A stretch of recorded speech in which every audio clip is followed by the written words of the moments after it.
শেষবার ১৯৮৬ সালেও এমন তুষারপাত দেখেনি জাপান। সেবার দিনে সর্বোচ্চ ১৮১ সেন্টিমিটার পর্যন্ত তুষারপাতের সাক্ষী হলেও এবার ভেঙে গেছে অতীতের সব রেকর্ড। সোমবার উত্তরের আওমরি শহরে সর্বোচ্চ ১৮৩ সেন্টিমিটার তুষারপাত রেকর্ড করা হয়।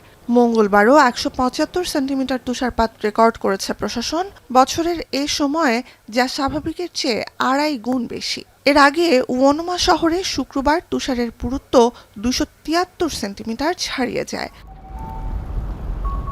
অপ্রত্যাশিত শীতের দাপটে জাপান সাগর উপকূল জুড়ে ২ সপ্তাহে দীর্ঘ হয়েছে মৃত্যুর মিছিল। সবচেয়ে বিপাকে প্রবীণ জনগোষ্ঠী। ৩০০ সেন্টিমিটার পুরু তুষারের স্তূপের নিচ থেকে উদ্ধার করা হয় ৯১ বছর বয়সী এক বৃদ্ধার মরদেহ। সীমাহীন জনদুর্ভোগের মুখে মঙ্গলবার দুর্যোগ কবলিত এলাকাগুলোতে সেনা মোতায়েনের নির্দেশ দেন প্রধানমন্ত্রী সানায়ে তাকাইচি।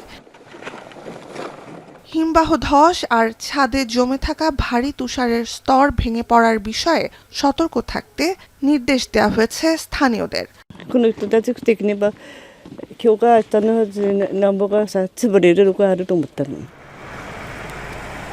বুধবার থেকে দেশ জুড়ে তাপমাত্রা কিছুটা বাড়তে পারে বলে আভাস জাপানের আবহাওয়াবিদদের।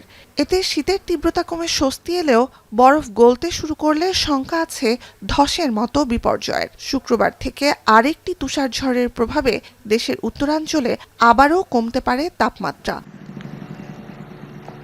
নুজহাত কামাল, এখন বিশ্ব।